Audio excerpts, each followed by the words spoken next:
একসময় যিনি ছিলেন আন্তর্জাতিক অপরাধ ট্রাইব্যুনালের স্থপতি, যার নেতৃত্বে প্রথম বিচার শুরু হয় যুদ্ধ অপরাধীদের।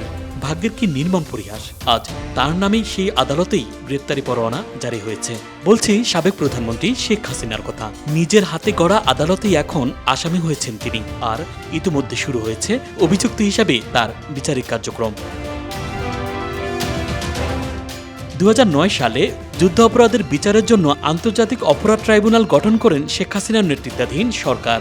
এই উদ্যোগে বিশ্বজুড়ে প্রশংসাও পান তিনি, কিন্তু 2025 সালে এসে রাজনৈতিক সহিংসতার দায়ে সেই আদালতেই তার নামে জারি করা হয় গ্রেপ্তারি পরোয়ানা।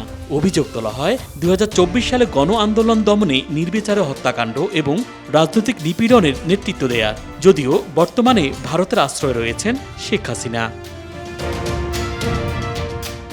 তবে এমন ঘটনার মুখোমুখি হয়েছেন শুধু যে শেখ হাসিনা তা নয়। ইতিহাসে অনেক রাষ্ট্রপ্রধান আছেন যারা ক্ষমতা হারানোর পর আদালতের কাঠগড়ায় দাঁড়িয়েছেন। কেউ গুরুতর অপরাধ করেছেন কিংবা কারো বিরুদ্ধে মামলা করা হয়েছে রাজনৈতিক প্রতিশোধ হিসেবে। 2007 সালে সংবিধান স্থগিত করে জরুরি অবস্থা জারি করেন পাকিস্তানের প্রেসিডেন্ট পারভেজ মোশাররফ। এরপর 2014 সালে তার নামে রাষ্ট্রদ্রোহের মামলা করা হয়। এক পর্যায়ে অভিযুক্ত করে তাকে মৃত্যুদণ্ড দেন আদালত। পরে দেশ ছেড়ে পালিয়ে যান তিনি এবং বিদেশেই মৃত্যু হয় পাকিস্তানের এই সেনা শাসকের।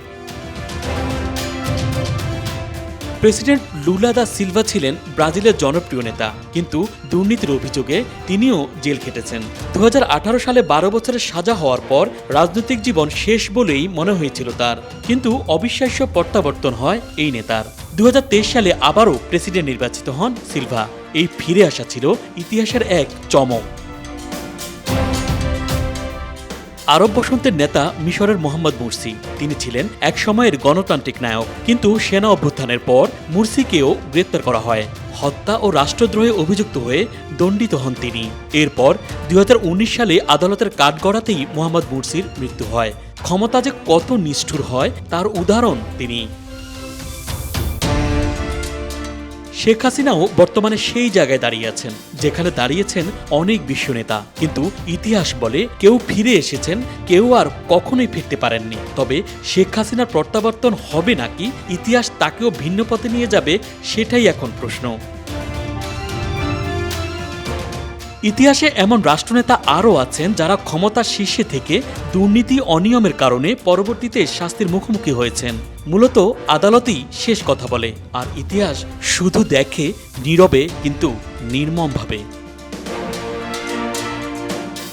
Dhaka express desk report.